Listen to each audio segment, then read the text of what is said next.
नमस्कार साथियों, राजभाषा हिंदी के इस कक्षा में आप सभी का पुनः स्वागत है। आज क्या प्रश्न पत्र समीक्षा अधिकारी 2014 के प्रश्न पत्रों का संग्रह है। आइए शुरू करते हैं आज का प्रश्न। आज के प्रश्नों में कुल 60 प्रश्न होंगे जो कि समीक्षा अधिकारी 2014 में पूछे गए थे। आइए शुरू करते हैं आज का पहला प्रश्न। पहला प्रश्न है, निम्नलिखित में से कौन सा तद्भव नहीं है। पहला है द्वार, बी साया, सी है गिरिस्ती, डी है पाँव। इसमें बताना है कि कौन सा तद्भव नहीं है। तो तद्भव शब्द नहीं है साय। साय शब्द तद्भव नहीं है। साय शब्द का तद्भव होता है सांझ। आइए इन सब का तत्सम शब्द देखते हैं। द्वार का तत्सम शब्द होगा द्वार, गृहस्थी का होगा गृहस्थी और पाँव का होगा पाद।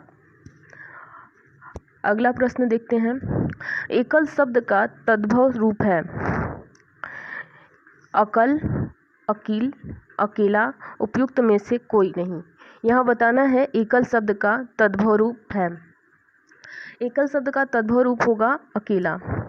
अगला देखते हैं।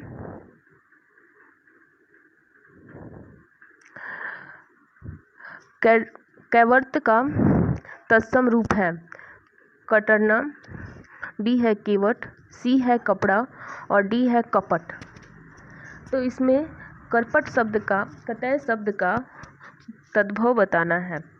तो यहाँ पे केवट होगा, कैवट का केवट होगा। अगला देखते हैं।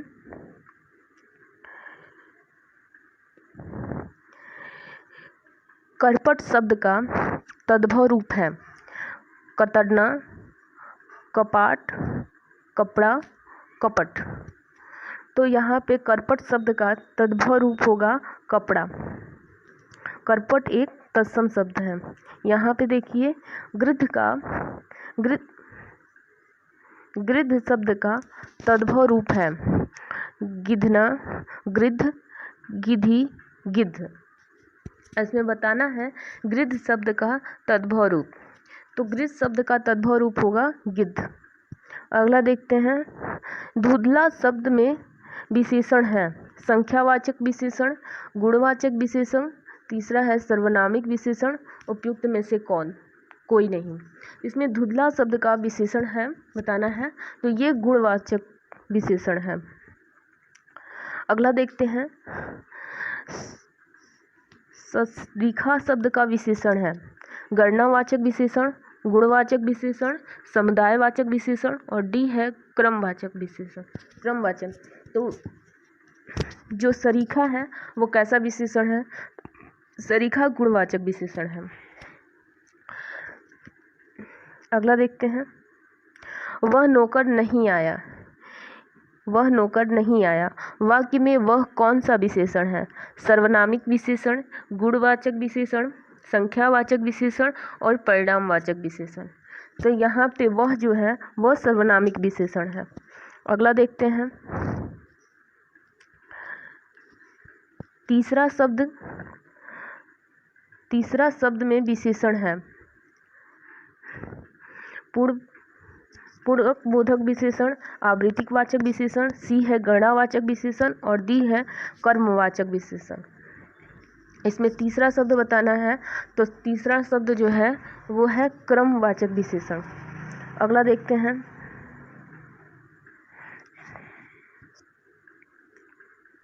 विशेषण जिन संज्ञा की विशेषता बताता है उसे क्या कहते हैं।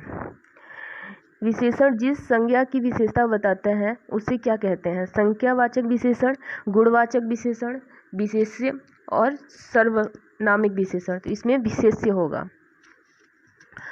विशेषण जिस संज्ञा की विशेषता बताता है उसे विशेष्य कहते हैं। अगला देखते हैं। निम्नलिखित में से कौन सा शब्द विशेष्य है। आसीन, अग्नि, मधुर, कर्मठ। इसमें बताना है कौन सा शब्द विशेष्य है, तो अग्नि होगा। अगला देखते हैं। ठंडा पानी ठंड पैदा करता है। इस वाक्य में कौन सा विशेष्य है। ठंडा, ठंड और पानी में कौन सा विशेष्य है। तो इसमें विशेष्य है पानी। अगला देखते हैं, निम्नलिखित में से कौन सा विशेष्य है? अनासक्त, अनासक्त, अनुशंसित और अपमानित। इसमें बताना है कौन सा विशेष्य है, तो ये होगा अनासक्ति। अगला देखते हैं, निम्नलिखित में से कौन सा शब्द विशेष्य है? पौष्टिक, पठकीय, भावुक और विषाद। तो विशेष्य शब्द होगा विषाद। अगला देखते हैं, कौन सा शब्द घोड़ा का पर्यायवाची नहीं है? वाजिक, तुरंग, सरदुल और हे। तो इसमें सरदुल जो है वो घोड़े का पर्यायवाची नहीं है, ये सिंह का पर्यायवाची है। अगला देखते हैं, मीनाक्षी का पर्यायवाची शब्द है। मीनाक्षी का पर्यायवाची शब्द है सुंदरी। अगला देखते हैं, कौन सा शब्द नाग का पर्यायवाची नहीं है? सर्प, अहि, विषधर और तुरंग। इसमें बताता है कौन सा नाग का पर्यायवाची नहीं है, तो यहाँ तुरंग होगा। तुरंग जो है वो घोड़े का पर्यायवाची है। अगला देखते हैं 19, कौन सा शब्द दैत्य का पर्यायवाची नहीं है? राक्षस, दानव, भुसुर और निशाचर। तो यहाँ भुसुर जो है वो दैत्य का पर्यायवाची नहीं है, भुसुर जो है वो राजा का पर्यायवाची शब्द है। रुक का पर्यायवाची शब्द है विपट, प्रसून, तड़का और हेरम्ब। तो इसमें विपट जो है वो रुक का पर्यायवाची नहीं है, क्योंकि यह वृक्ष का पर्यायवाची है और बाकी सब जो है वो फूल का पर्यायवाची है। आगे देखते हैं, कौन सा शब्द ब्रह्मा का पर्यायवाची नहीं है? कमलासन, चतुरानन, चतुर्मुख, चतुर्भुज। यहाँ चतुर्भुज जो है वो विष्णु का पर्यायवाची है, वो ब्रह्मा का पर्यायवाची नहीं है। अगला देखते हैं, कौन सा शब्द भ्रमण का पर्यायवाची नहीं है? सलभ, चंचरिक, सिलीमुख, मिलिंद। तो यहाँ पे सिलीमुख जो है वो भौरा का पर्यायवाची नहीं है, यह बाण का पर्यायवाची है। अगला देखते हैं, कौन सा शब्द इंद्र का पर्यायवाची नहीं है? पुरंद, शक्र, माधवा, गणधीप। इसमें बताना है कौन सा इंद्र का पर्यायवाची नहीं है, तो गणधीप जो है वो इंद्र का पर्यायवाची नहीं है। हिरण गर्भ का पर्यायवाची शब्द है विष्णु, ब्रह्मा, महेश और गणेश। तो हिरण गर्भ का पर्यायवाची होगा ब्रह्मा।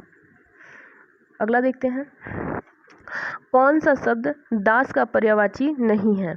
इसमें दास का पर्यायवाची शब्द नहीं है, बताना है। अनुचर, परिकर, भृत्य, सेवक। तो इसमें परिकर जो है वो दास का पर्यायवाची नहीं है। जंगम शब्द का विलोम शब्द है अगम, दुर्गम, अस्थावर और चंचल। इसमें जंगम शब्द का बताना है, तो जंगम शब्द का विलोम होगा अस्थावर। अगला देखते हैं, सृष्टि का विलोम शब्द है विशिष्टि, प्रलय, व्यष्टि और समिष्टि। तो सृष्टि का विलोम शब्द होगा प्रलय। अगला देखते हैं, स्त्ति का विलोम शब्द है अभिस्ति और अनिप्स्त, परुस्त और सुनिप्त। तो इसमें बताना है विलोम शब्द, तो होगा बनिस्त। सहचर्य का विलोम शब्द है वैमनस्य, असहयोग, विनियोग, अलगाव। तो इसमें सहचर्य का विलोम शब्द होगा अलगाव। विराट शब्द का विलोम शब्द है बृहद, बृहत, छोटापन और क्षुद्र। तो विराट शब्द का विलोम शब्द होगा शूद्र। अगला देखिए, स्त्री शब्द का विलोम शब्द है स्त्री, अस्प्रिय, स्त्रिय, अस्प्रिय। इसमें होगा अस्प्रिय, डी वाला सही होगा, अस्प्रिय। अज्ञ शब्द का विलोम शब्द है विज्ञ, यज्ञ, सर्वज्ञ, अनज्ञ। तो इसमें बताना है अज्ञ शब्द का विलोम शब्द, तो विज्ञ होगा। अगला देखते हैं, गौरव शब्द का विलोम शब्द है लाघव, लघुत्व, लघुता और लघुत्तम। तो गौरव शब्द का होगा विलोम लघुता। अगला देखते हैं, बहिरंग का विलोम शब्द है सर्वांग, अंतरंग, चतुरंग, अभियंग। तो इसमें बहिरंग शब्द का विलोम शब्द बताना है, तो होगा अंतरंग। अगला देखिए, ग्रस्त का विलोम शब्द है सुप्त, ग्राह्य, मुक्त और लुप्त। तो ग्रस्त शब्द का विलोम शब्द होगा मुक्त। अगला देखिए, निम्नलिखित वाक्यों में शुद्ध वाक्य है। मेरे घर के पास हलवाई की दुकान है। बी है, मेरे घर के पास हलवाई की दुकान स्थित है। सी है, मेरे घर के पास हलवाइयों की दुकान है। डी है, मेरे घर के पास हलवाई की एक दुकान है। इसमें से सही बताना है कि क्या है। तो यहाँ पे डी देखिए, मेरे घर के पास हलवाई की एक दुकान है, ये सही है। अगला देखिए, निम्नलिखित वाक्यों में शुद्ध है। देखो फूलों पर भंवरे भिनभिना रहे हैं। बी है, देखो फूलों पर भंवरे गुजर कर रहे हैं। सी है, देखो फूलों के ऊपर भंवरे गुजरते हैं। डी है, देखो फूलों के ऊपर भंवरे भिनभिना रहे हैं। तो इसमें बी वाला देखिए, देखो फूलों पर भंवरे गुजार रहे हैं। अगला देखिए,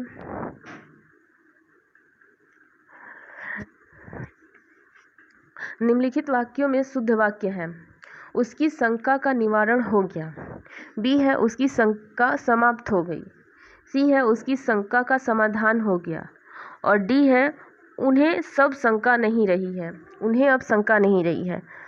तो यहाँ पे देखिए, शंका का हमेशा समाधान होता है, तो उनकी शंका का समाधान हो गया। अगला देखिए, शुद्ध संयुक्त वाक्य का उदाहरण है। मैं परीक्षा देने के लिए इलाहाबाद जा रहा हूँ। मुझे परीक्षा देनी है, अतः दिल्ली जा रहा हूँ। मुझे परीक्षा देनी है और मैं गोरखपुर जा रहा हूँ। डी है, मैं बनारसी जा रहा हूँ क्योंकि मुझे परीक्षा देनी है। तो इसमें कौन सा वाक्य संयुक्त वाक्य की दृष्टि से सही है? तो संयुक्त वाक्य की दृष्टि से जो वाक्य को जोड़ता है उसे संयुक्त वाक्य की दृष्टि से देखा जाता है। तो इसमें और शब्द संयुक्त वाक्य है, तो इसमें सी आंसर सही होगा। मुझे परीक्षा देनी है और मैं गोरखपुर जा रहा हूँ। इसमें बताना, निम्नलिखित में से शुद्ध वर्तनी वाला शब्द है। कलेश, कलेश, कलेश, कलेश। तो इसमें सी सही होगा, कलेश। अगला देखिए, निम्नलिखित में से शुद्ध वर्तनी वाला शब्द है। श्रृंगार, श्रृंगार, श्रृंगार, श्रृंगार। तो इसमें ऑप्शन नंबर सी सही होगा, श्रृंगार।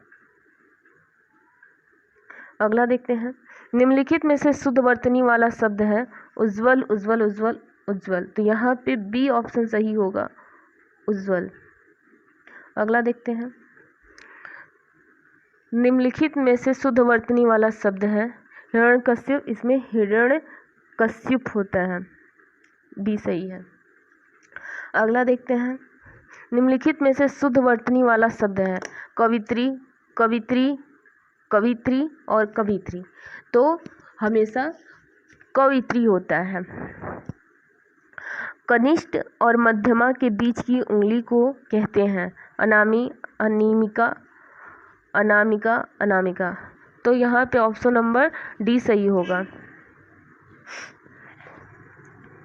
जिसको पेट में माँ ने रस्सी बांध दी हो उसे कहते हैं दामाद, दामादितर, दाम, दामोदर। तो उसे दामोदर कहते हैं।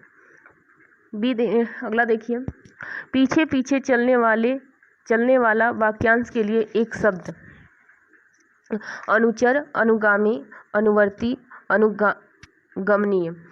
तो यहाँ पे बताना है पीछे पीछे चलने वाले के लिए एक शब्द, तो ये होगा अनुचर।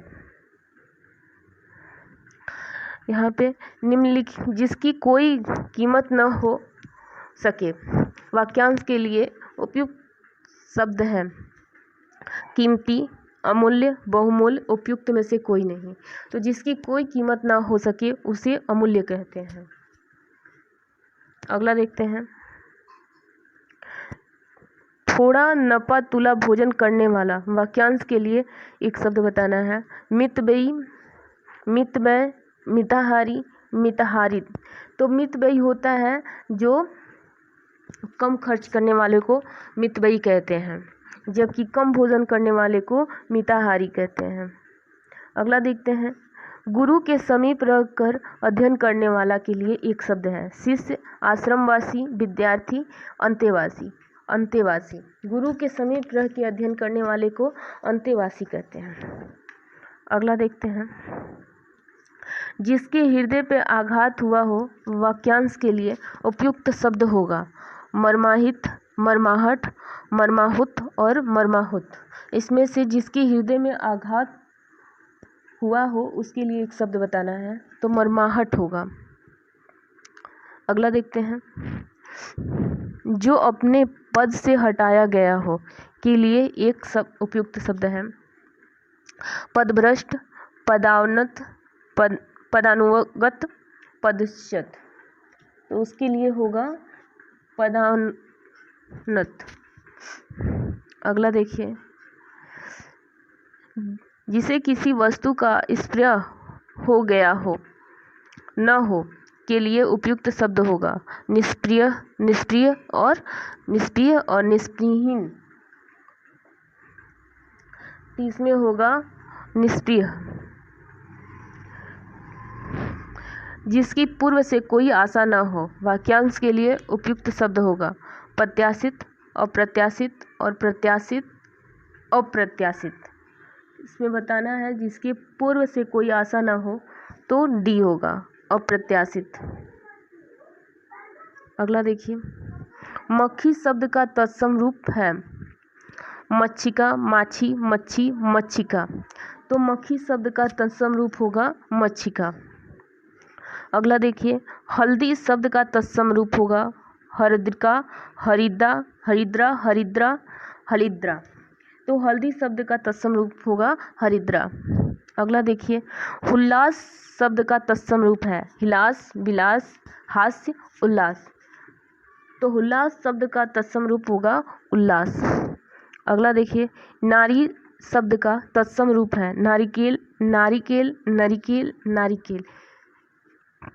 इसमें होगा नारिकेल। अगला देखिए। सिंह शब्द का तत्सम रूप है श्रृंग, सिंह, श्रृंग और सिंह। तो सिंह शब्द का तत्सम रूप होगा सिंह। आज का ये 60 क्वेश्चन कंप्लीट हुआ। आप आज के 60 क्वेश्चन कंप्लीट हुए।